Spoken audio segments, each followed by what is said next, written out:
Hello दोस्तों, स्वागत है आप सभी लोग का एम के जी के स्टडी पे। दोस्तों, आज लेकर आ गए हैं 50 प्रश्नों का महत्वपूर्ण सेशन। तो शुरू करते हैं। जो बिहार इंट्रेंस का एग्ज़ाम, बिहार डीएलएड इंट्रेंस का एग्ज़ाम होने वाला है, उसके लिए महत्वपूर्ण प्रश्न है। और आरपीएफ कांस्टेबल, एसएससी, जीडी का एग्ज़ाम, उसके लिए महत्वपूर्ण सेशन है। तो चलिए शुरू करते हैं। उससे पहले अगर आप लोग मेरे चैनल पर नए हैं तो चैनल को सब्सक्राइब कर दीजिए और पढ़ने वाला ग्रुपों में शेयर कीजिए। थोड़ा प्यार दिखाइए। ये प्यार में बस उंगली दबाना है, दिल को नहीं दबाना है। चलिए शुरू करते हैं। पहला प्रश्न देखेंगे। शुरू कहेंगे उससे पहले कि कमज़ोर व्यक्ति किस्मत की बात करता है, योद्धा वक्त हालात रातों से लड़ा करता है। तो आप लोग लड़िए। पहला प्रश्न देखेंगे। दिया गया राष्ट्रपति द्वारा संसद के दोनों सदनों के लिए कितने सदस्य को नामित किया जा सकता है।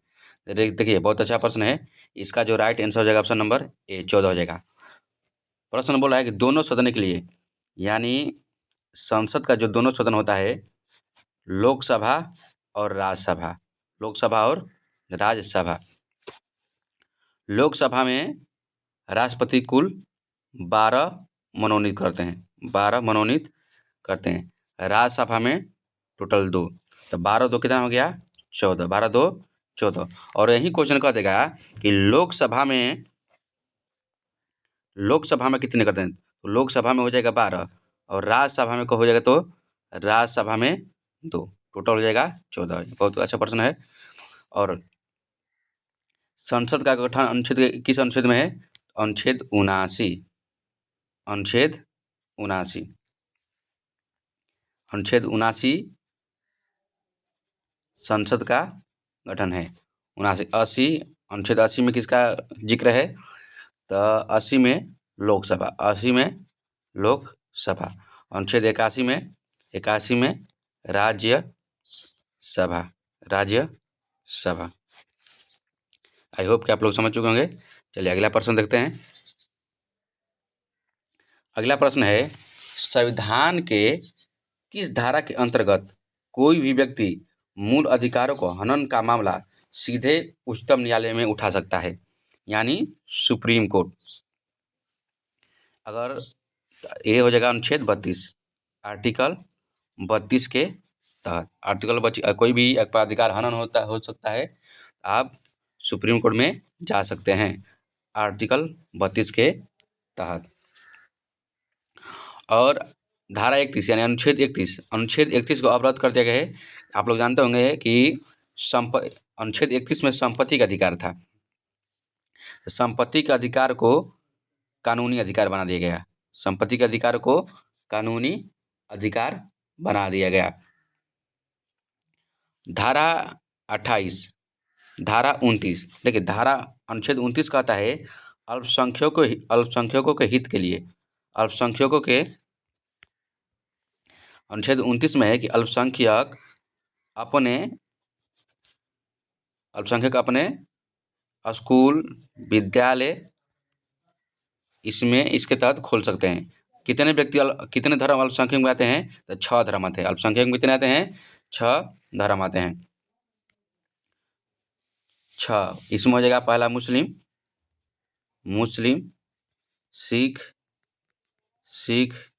ईसाई, बौद्ध, पारसी, जैन। ये 6 लोग हैं जो अल्पसंख्यक में आते हैं। और धारा 29 इन लोगों के लिए प्रावधान दिया है धार्मिक मामलों में छूट के लिए। चलिए अगला प्रश्न देखते हैं। गांधी जी की दांडी यात्रा निम्न में से किसका उदाहरण है? तो गांधी जी की जो दांडी यात्रा है, ये असहयोग आंदोलन का। बहुत अच्छा प्रश्न है। नहीं, सविनय अवज्ञा आंदोलन। दांडी मार्च शुरू कब हुआ? तो आप लोग जानते हैं कि दांडी मार्च जो शुरू हुआ, ये 1930 में 12 मार्च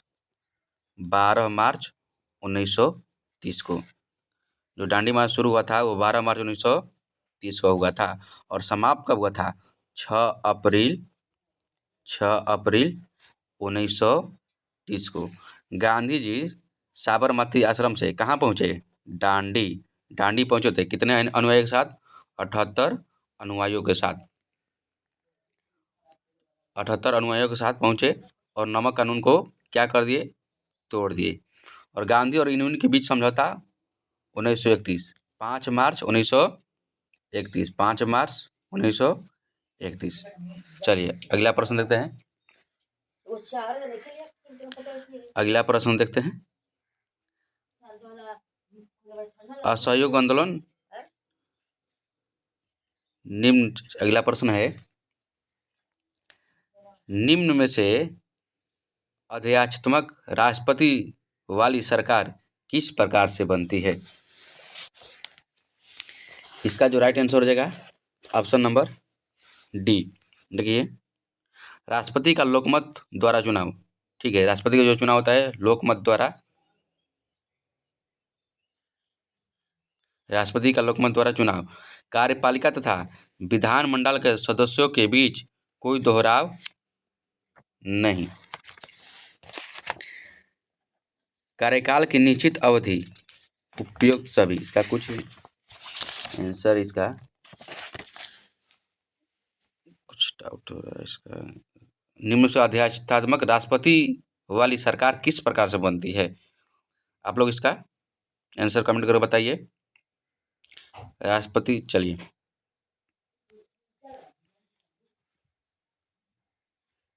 राष्ट्रपति की जो व्याख्या है अनुच्छेद 52 से लेकर अनुच्छेद 62 तक। 52 से लेकर राष्ट्रपति, अनुच्छेद 52 में कहा गया है कि भारत का एक राष्ट्रपति होगा।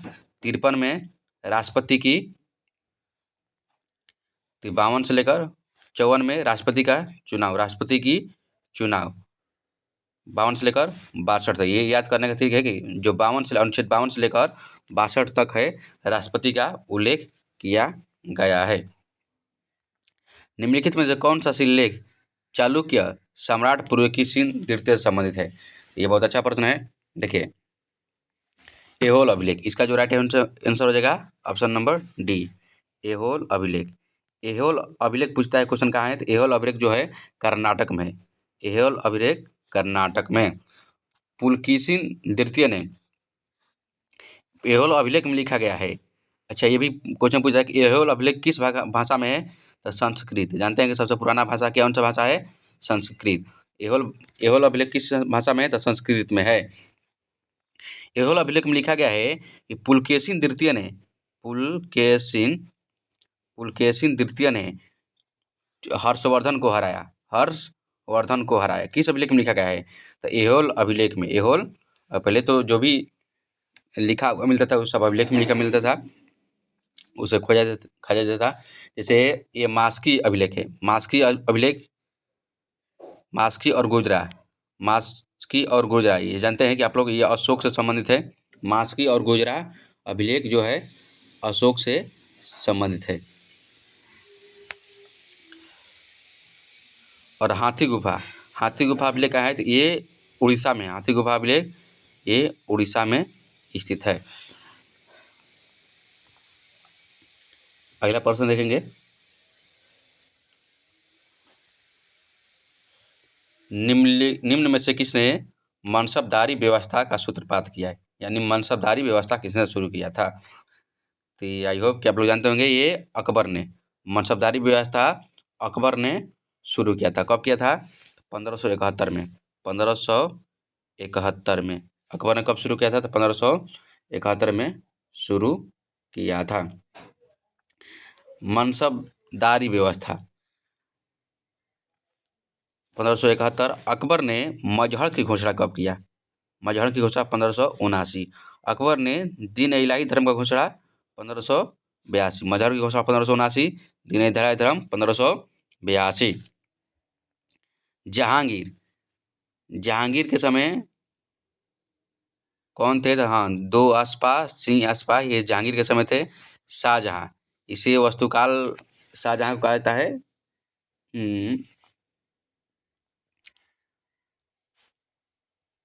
इसे वस्तुकाल का बादशाह कहते थे शाहजहां को। शेरशाह। सबसे पहले रुपया किसने चलाया? रुपया को किसने शुरू किया था? तो शेरशाह शुरू किया था। जंजीर ए पट्टा किसने शुरू किया था? शेरशाह शुरू किया था। शेरशाह और हुमायूं के बीच कौन सा युद्ध कब हुआ था? 1539। सड़क ए आजम कौन बनाया था? शेरशाह सूरी। सड़क ए आजम शेरशाह सूरी। अगला प्रश्न देखेंगे, ज़्यादा डीपली नहीं जाएंगे, वीडियो लंबा हो जाएगा। चलिए अगला प्रश्न देखेंगे। सभी प्रकार के उत्पादनों का बुनियाद उद्देश्य क्या होता है? इसका जो राइट आंसर हो जाएगा, मानवीय जरूरत उत्पादन का बुनियाद क्या होता है? यही होता है ऑप्शन नंबर बी, मानवीय जरूरतों को पूरा करना। मानवीय जरूरतों को पूरा करना। अगला प्रश्न है, मुद्रास्फीति किस कारण से होता है? तो मुद्रा आपूर्ति में वृद्धि तथा उत्पादन के ह्रास में। Option number B. अगला प्रश्न, पटना एक प्रकार का मूल्य विभेद किस स्तर पर है? इसका राइट आंसर अंतर्राष्ट्रीय स्तर। ये बहुत पुराना प्रीवियस सेट है। चलिए अगला प्रश्न बहुत अच्छा गया। नाम नॉन एलिगमेंट मोमेंट यानी गुट निरपेक्ष आंदोलन का पहला सम्मेलन कहाँ हुआ था? इसका जो राइट आंसर हो जाएगा ऑप्शन नंबर डी, नई दिल्ली। नाम का स्थापना कब हुआ था? तो नाम का स्थापना 1961। नाम का स्थापना 1961। उसमें थे कौन कौन थे? तो भारत के प्रथम प्रधानमंत्री जवाहरलाल नेहरू और मिस्र के प्रधानमंत्री नासिर अल बसद ऐसे नाम था। और एक टीटो थे।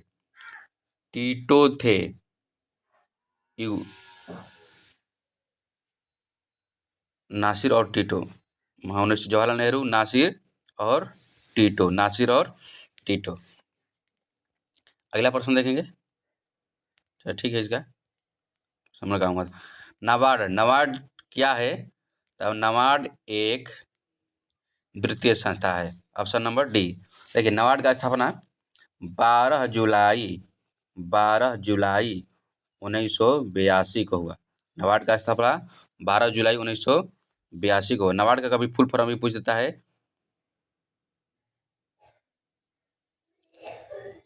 12 जुलाई 1982।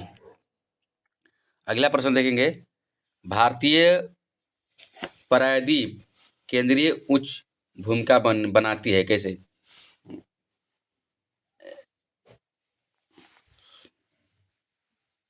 इसका जो हो जाएगा ऑप्शन नंबर ए, आग्नेय और कायांतरित चट्टानों से। देखिए चट्टान कितने प्रकार के होते हैं? चट्टान 3 प्रकार के होते हैं। चट्टान 3 प्रकार के होते हैं। चट्टान का 3 प्रकार का होता है और ये होता है अवसादी चट्टान, अवसादी चट्टान, रूपांतरित चट्टान, एक और तीसरा होता है कायांतरित चट्टान। चट्टान 3 प्रकार का होता है, अवसादी चट्टान, रूपांतरित चट्टान और कायांतरित चट्टान। चलिए अगला प्रश्न लेते हैं। निम्न में से कौन सा नवक्रिय संसाधन है? बहुत अच्छा प्रश्न है, इसमें जरूर पूछता है इससे प्रश्न। देखिए नवक्रिय संसाधन इसमें ओपन हो जाएगा। एक होता है नवीकरणीय, एक होता है अनवीकरणीय। देखिए नवकरणीय में आ जाएगा वन,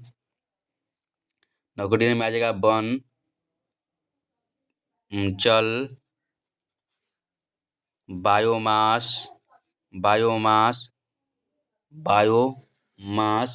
सौर प्लेट,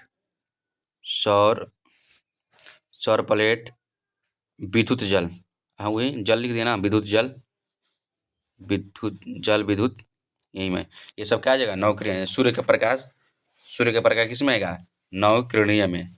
सूर्य का प्रकाश नवकिरणीय में आ जाएगा। और अनकिरणीय में आ जाएगा, अनकिरणीय में आ जाएगा प्राकृतिक गैस, पेट्रोलियम, ये सब आ जाएगा। प्राकृतिक गैस, कोयला, कोयला, ये सब क्या आ जाएगा, खनिज तेल, ये सब अनकिरणीय में आएगा। इसमें नवकिरणीय में आ जाएगा वन, जल विद्युत, बायोमास, सौर प्लेट, सौर प्लेट, और पवन, पवन भी आ जाएगा नव नवकिरणीय में। चलिए अगला प्रश्न देखेंगे। एक सेकेंड हो गया। किसी मरुभूमि में मुद्रा मिद्रा यानी मिद्रा अपरदन को रोका जा सकता है। तो इसका राइट आंसर हो जाएगा ऑप्शन नंबर सी, पेड़ लगाकर। बहुत अच्छा प्रश्न है, हमेशा सवाल पूछता है। यानी नदी है, बरसात के समय में मिट्टी कट रहा है, उसे कैसे रोकेंगे, यानी उस पर पेड़ लगाकर, पेड़ लगाकर। इसका अगला प्रश्न देखेंगे। प्रतिरक्षण निष्क्रिय का प्रयोग करके प्रतिरक्षियों को बनाने के परिघटना को क्या बोलते हैं, प्रतिजन, एंटीबायोटिक बोलते हैं, प्रतिजन। Option number C, option number C. कौन सा एक कोशिकीय परजीवी है, बहुत अच्छा प्रश्न है ये। एक कोशिकीय परजीवी एस्केरिस। ऑप्शन नंबर ए आता है एक कोशिकीय जीव और बहुकोशिकीय जीव। एक कोशिकीय जीव में आ जाएगा, एक कोशिकीय जीव में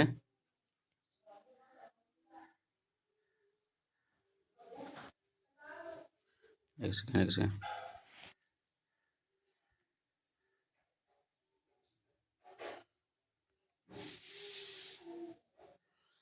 एक कोशिकीय जीव में आ जाएगा अमीबा, अमीबा, पैरामीशियम, पैरामीशियम, ये भी टेक्नीशियन मोराज एग्जाम बहुत पूछ रहा था। Amoeba, paramecium, Euglena, Euglena, Euglena, Euglena, शैवाल, शैवाल, शैवाल, ये सब किस में आता है, एक कोशिकीय में आता है। अमीबा, पैरामीशियम, यूग्लिना, शैवाल एक कोशिकीय जीव में आता है। बहुकोशिकीय जीव में हाइड्रा आ जाएगा। और पूछता है ये भी क्वेश्चन कि एक कोशिकीय जीव में सबसे बड़ा कौन है, एस्टू बुलोसी है। एस्टू उसका नाम है, एक कोशिकीय जीव में आता है जो सबसे, एस्टी बुलोसी, एस्टी बुलोसी आता है। चलिए अगला प्रश्न। निम्न में से किस अम्ल का संश्लेषण मानव आमाशय में होता है। तो इसका जो राइट आंसर रहेगा ऑप्शन नंबर ए HCl, इसे बोलते हैं HCl, हाइड्रोक्लोरिक अम्ल, HCl, हाइड्रोक्लोरिक अम्ल।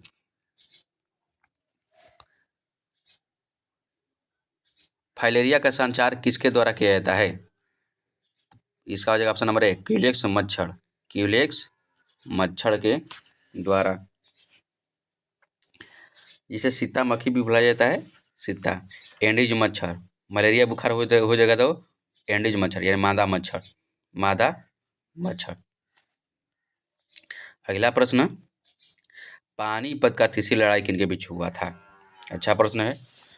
पानीपत की तीसरी लड़ाई मराठा और अफगान के बीच, मराठा और अफगान के बीच हुआ था। कब हुआ था, 1761, 14 जनवरी, 14 जनवरी, 14 जनवरी, 14 जनवरी 1761। कौन था, अहमद शाह अब्दाली, अहमद शाह अब्दाली और सदा शिव राव। कौन था, सदा शिव राव था। कब हुआ था, तो 14 जनवरी, पानीपत का तीसरा युद्ध 14 जनवरी 1761। इसमें मराठों की हार हुई। चलिए अगला प्रश्न देखते हैं। अच्छा प्रश्न, अगला प्रश्न। क्रिप्स के प्रस्तावों को किसी ध्वस्त बैंक में उत्तर दिनांकी चेक किसने कहा था। ये बहुत अच्छा प्रश्न है। इसका जो राइट आंसर हो जाएगा option number B, option number B हो जाएगा। किसने कहा था? तो महात्मा गांधी जी ने। महात्मा गांधी जी ने क्रिप्स मिशन जब 1946 में आया था, बोला था कि आते ही आप लोग दूसरा विश्व युद्ध में शामिल होइए, आप लोग को आज़ादी दे दिया जाएगा। तो इसमें इसको महात्मा जी गांधी जी क्या बोले थे? यह डेट फेल हुआ चेक है, इसे बोलते हैं, यानी डेट फेल हुआ चेक, उत्तर दिनांकित चेक। किसने कहा था? तो महात्मा गांधी जी ने कहा था। चलिए ज़्यादा डीपली में नहीं जाएंगे, आगे पढ़ते हैं। रियासत झांसी को भारत में ब्रिटिश साम्राज्य का अंक बनाया था, किसने? चलिए अच्छा हो जाएगा, ये हो जाएगा राज्य अपहरण नीति के माध्यम से। राज्य अपहरण नीति के माध्यम से, यानी राज्य अपहरण नीति, राज्य अपहरण नीति किसने चलाया था? लॉर्ड डलहौजी ने चलाया था। लॉर्ड डलहौजी ने चलाया था। राज्य अपहरण नीति था कि जिस सूबा में, यानी जिस शासक के पास कोई संतान नहीं है, उसको अंग्रेजी साम्राज्य में, अंग्रेजी ईस्ट इंडिया कंपनी द्वारा उसे क्या किया जाएगा? मिला दिया जाएगा। वहीं क्या था? राज्य अपहरण नीति कौन चालू किया था? कौन शुरू किया था? लॉर्ड डलहौजी।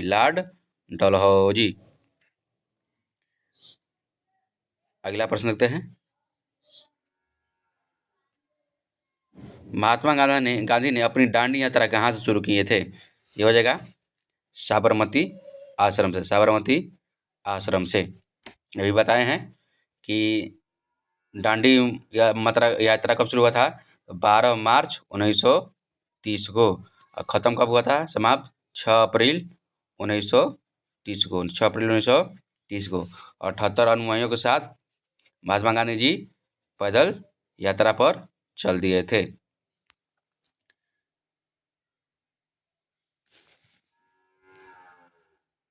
चलिए अगला प्रश्न देखते हैं। ज्वालामुखी गतिविधियों से किस प्रकार की झील बनती है? ज्वालामुखी जब उद्गार होता है तो कौन सा झील बनता है? तो कॉल्डेरा झील। कॉल्डेरा झील। जिस कुएं में से जल द्रव चलित दाब के माध्यम से निकलता हो उसे क्या कहते हैं? उसे बोलते हैं उत्सूत्र कुआं या कूप बोलते हैं। अगला प्रश्न, दूसरा गोलमेज सम्मेलन में भारतीय राष्ट्रीय कांग्रेस के प्रतिनिधित्व किया था किसने? देखिए इसका जो right answer option number B, Mahatma Gandhi. गोलमेज सम्मेलन कितने हुआ था? 3 हुआ था। पहला हुआ था 12 नवंबर 1930। पहला हुआ था 12 नवंबर 1930। दूसरा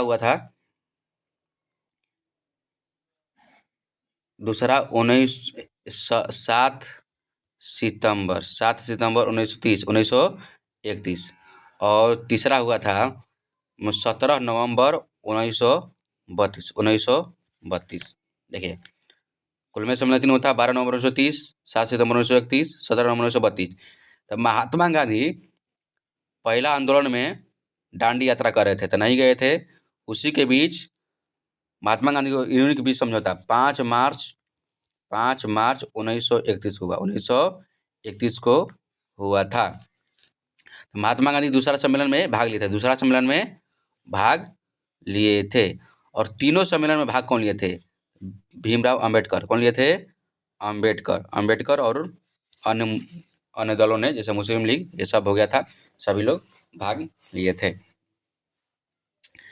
तो इसमें क्वेश्चन क्या पूछा था? दूसरा गोलमेज सम्मेलन में किसने भाग लिया था? कांग्रेस की तरफ से महात्मा गांधी ने लिए थे। पॉलिस्टर के बने कपड़े धोने के बाद जल्दी सूख जाता है, क्यों? इसका राइट आंसर हो जाएगा ऑप्शन नंबर डी, पॉलिस्टर बहुत कम जल का अवशोषण करता है। अगला प्रश्न, निम्न में से युग्म का मिलान, कौन सा युग्म का मिलान सही है? चलिए देखते हैं इसको, एक सेकेंड। पायरोमीटर द्रव का घनत्व मापना, ये नहीं होगा। पाइरोमीटर उच्च ताप को मापना, पायरोमीटर जो होता है वो तापमान मापा जाता है। सिस्मोग्राफ भूकंप के झटके को तीव्रता को रिकॉर्ड करना। इसका जो राइट आंसर हो जाएगा ऑप्शन नंबर सी हो जाएगा। देखिए भूकंप किससे मापा जाता है? सिस्मोग्राफ से मापा जाता है। अब भूकंप की झटके की तीव्रता किसके मिलता है? रिएक्टर स्केल से मापा जाता है। कुछ इसमें चलिए इसका जो आंसर जहाँ तक उम्मीद है ऑप्शन नंबर ए सी होगा। चलिए आप लोग कमेंट कर जरूर बताइए। इसको पायरोमीटर जो होता है ये ताप को मापा है, पायरोमीटर से टेम्परेचर को मापा जाता है। Pyrometer, seismograph, pycnometer. अगला प्रश्न देखते हैं। किसी गैस को दबाने पर संपीड़ित करने पर दाब क्या होगा? तो दबाने पर क्या होगा? दाब तथा तापमान दोनों बढ़ता है। ऑप्शन नंबर ए, दाब तथा ताप दोनों बढ़ता है। वायुमंडल के ऊपरी भाग में ओजोन परत किसके प्रति सुरक्षा कवच काम करती है? तो ये हो जाएगा option number C. Option number C. देखिए हानिकारक और सौर बैगनी पराबैंगनी विकिरण को रोकने के लिए जो मंडल है कितने भाग में बटा है? 5 भाग में बटा है। पहला हो जाएगा क्षोभ मंडल, पहला हो जाएगा क्षोभ, पहला क्षोभ मंडल, पहला क्षोभ मंडल, दूसरा समताप, तीसरा ओजोन या मध्य मंडल कहते हैं। ओजोन, क्षोभ मंडल, समताप मंडल, ओजोन मंडल,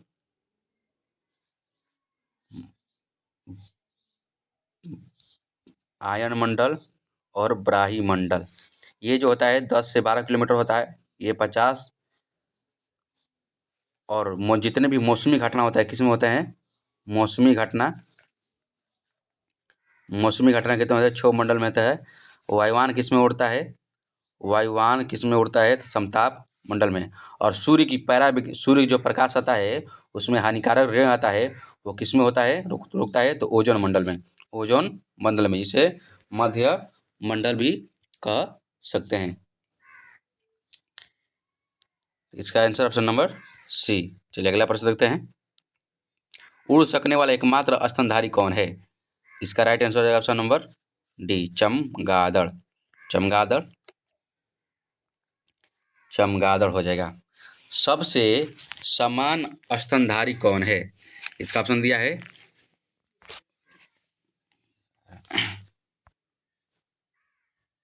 सबसे समान स्तनधारी कौन है?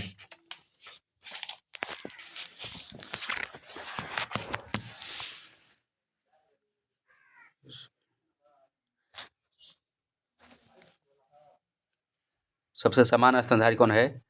तो ये दिया है मानव, बी तेंदुआ, सी हाथी, शेर। इसका आंसर जो हो जाएगा ऑप्शन नंबर ए।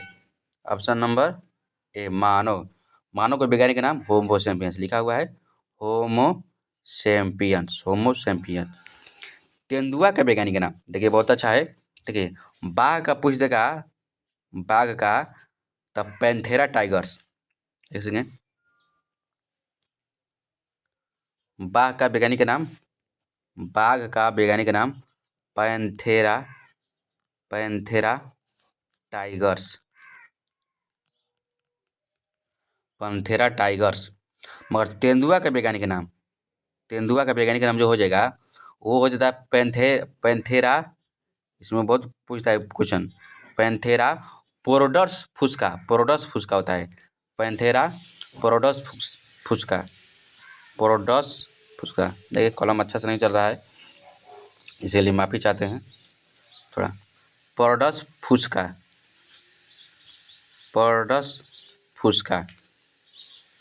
और हाथी के वैज्ञानिक नाम, हाथी के वैज्ञानिक नाम जो है इलिफस मैक्स, अच्छा हाँ, इलिफस, एलिफेंट माने हाथी होता है। इलिफेस मैक्सिमस, इलिफेंट, इलिफस मैक्सिमस। और शेर का होता है पैंथेरा लियो। शेर का याद कीजिए, शेर का वैज्ञानिक नाम शेर का Panthera, Panthera leo, Panthera leo, Panthera leo. चलिए अगला प्रश्न, वाहन गिर पड़ेगा कब? देखिए वाहन कब गिरेगा? जब उसका गुरुत्व केंद्र आधार के बाहर होगा।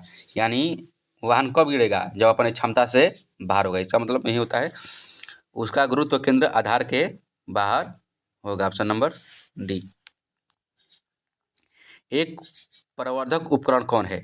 प्रवर्धक उपकरण यानी धारा को रोकने वाला। इसका जो राइट आंसर हो जाएगा option number D, transistor, transistor हो जाएगा। अगला प्रश्न, एकाधिकार प्रतियोगिता की आहत महत्वपूर्ण विशेषता है किस पर?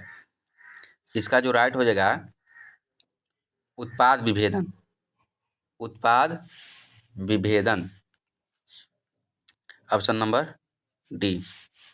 अगला प्रश्न, यहूदी एवं ईसाई धर्म का उदय कहाँ हुआ था? ये बहुत अच्छा प्रश्न है। इसका जो right answer option number D, फिलिस्तीन में, फिलिस्तीन में। क्वेश्चन ये भी पूछता है कि पवित्र भूमि, पवित्र भूमि किसे कहते हैं? फिलिस्तीन को, पवित्र भूमि फिलिस्तीन को ना, पवित्र भूमि किसे बोलते हैं? फिलिस्तीन को,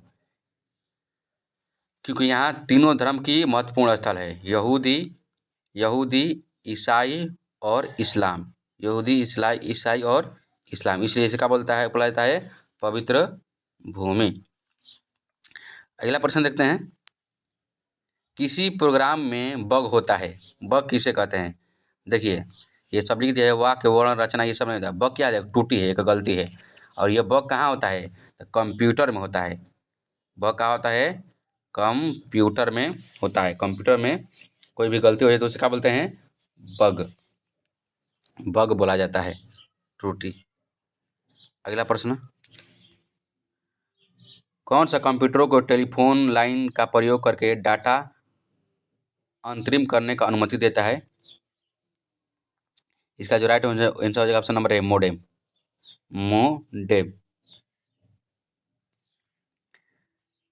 निम्न में से किस राज्य में बाल लिंगानुपात भारत में न्यूनतम है? ये बहुत अच्छा प्रश्न है। इसे डीलेड में या हर एक एग्जाम में, एसएससी हो गया, रेलवे हो गया, अभी आरपीएफ एसआई में इससे एक प्रश्न पूछा था। तो चलिए, बाल लिंगानुपात, पहले ये समझिए कि बाल लिंगानुपात होता क्या है। 0 से लेकर 6 वर्ष तक जो बच्चे जन्म लेते हैं, अगर 0 से लेकर 6 वर्ष तक जो आयु गिना जाता है उससे बाल लिंगानुपात होता है। और सबसे कम बाल लिंगानुपात जो कहाँ है? हरियाणा में है। कहाँ है? हरियाणा में, यानी 834, 834, 834। और ये भी पूछता है सबसे कम लिंगानुपात कहाँ है? तो वो भी हरियाणा में है। हरियाणा, वो भी हरियाणा में है। हरियाणा में कितना है? तो 877, 877, 800, यानी 1000 पुरुष पर 877 क्या है? लड़कियां है। इसे क्या बोलते हैं? लिंगानुपात। क्या बोलते हैं? लिंगानुपात। अब बच्चा में कितना है? यानी 1000 बच्चा पर 834 लड़कियां है, इसे लिंगानुपात। यही क्वेश्चन कहता है कि भारत का लिंगानुपात क्या है? तो भारत का जो लिंगानुपात है 94, 943, भारत का लिंगानुपात 943 है। ओ सॉरी, भारत का लिंगानुपात कितना है? 943, 943, 943। भारत में सबसे अधिक घनत्व वाला राज्य कौन सा है? बिहार, 1106 किलोमीटर, 1106 किलोमीटर प्रति सबसे अधिक घनत्व वाला है। पुस्तक सेंट्रिक वर्सेज किसने लिखी है? इसका जो राइट आंसर हो जाएगा option number B, Salman Rushdie, Salman Rushdie हो जाएगा। माप की मैट्रिक प्रणाली किस देश में शुरू हुआ? देखिए इसमें देश तो नहीं लिया है, मगर किस देश में शुरू हुआ था? फ्रांस में। कब हुआ था? फ्रांस में शुरू हुआ था। माप की मैट्रिक प्रणाली फ्रांस में शुरू हुआ था। कब हुआ था? 1956 में। देखिए अंतर्राष्ट्रीय मात्रक कुल कितने हैं? 7 मात्रक है। कितने हैं? 7 मात्रक है, जैसे लंबाई, समय, ताप, जूल, ये सब है ना, ये साइंस पढ़ने वाली चीज़ है। 7 वैसे याद करना है कितने मात्रक हैं, 7 मात्रक है। MKS पद्धति और FPS पद्धति ना, अलग अलग देशों में अलग अलग विधि था। तो माप मैट्रिक प्रणाली 1956 में फ्रांस में लागू हुआ और सभी देश को ये सातों प्रणाली को एक मानने को कहा गया। कब? 1956 में। चलिए अगला प्रश्न देखते हैं। अगला प्रश्न मिलान करने को दे दिया गया है। सूची 1 को सूची 2 से जोड़िए। वेटिकन सिटी कहाँ है? तो वेटिकन सिटी जो है सेंट पीटर्स स्क्वायर में है। शीशा 1-3। अच्छा, लंदन कहाँ है? लंदन ट्राफगल स्क्वायर में, ठीक है। इसका A के C B के 2 मास्को जो है रेड स्क्वायर, मास्को है न्यूयॉर्क के टाइम्स स्क्वायर है। कौन सा आंसर हो गया? A का 3 B का 1 चलिए ऑप्शन नंबर C। अगला प्रश्न देखेंगे। अगला प्रश्न है निम्नलिखित में से किस फिल्म में प्राण ने एक खलनायक के बजाय एक चरित्र अभिनेता की भूमिका निभाई थी? बहुत अच्छा प्रश्न है। जंजीर फिल्म आप लोग देखे होंगे, अमिताभ बच्चन का, उसी में जो प्राण है उसमें खान का रोल निभाते हैं ना। तो कौन सा फिल्म है? जंजीर। अगला प्रश्न देखते हैं। विदेशी संस्थागत निवेशकों द्वारा भारतीय कंपनी के शेयर और ब्रांडों को खरीद कहलाता है, क्या कहलाता है? इसका जो राइट आंसर हो जाएगा ऑप्शन नंबर पोर्टफोलियो निवेश कहलाता है। ऑप्शन नंबर बी पोर्टफोलियो निवेश। निजी कंप्यूटरों की कार्यक्षमता समाप्त हो जाने पर उत्पन्न कचरे को क्या कहते हैं? ई कचरा कहते हैं। तो क्या बोलते हैं? ऑप्शन नंबर ए, यानी कंप्यूटर जब खाया होता है उसे क्या बोलते हैं? ई कचरा बोला जाता है। ई कचरा यानी इलेक्ट्रॉनिक कचरा। मरणोपरांत भारत रत्न की उपाधि पाने वाले पहले व्यक्ति कौन थे? बहुत अच्छा प्रश्न है। तो मरणोपरांत भारत रत्न पाने वाले पहले व्यक्ति लाल बहादुर शास्त्री थे। अब तक कितने व्यक्ति को भारत रत्न मिल चुका है? तो 53 व्यक्ति को मिल चुका है। 53 व्यक्ति को मिल चुका है। एक करंट है, इसको याद करना है। 2024 में कितने व्यक्ति को भारत रत्न मिला है? तो 5 व्यक्ति को। कितने व्यक्ति को? 5 व्यक्ति को भारत रत्न मिला है। इसमें है बिहार के पूर्व राष्ट्रपति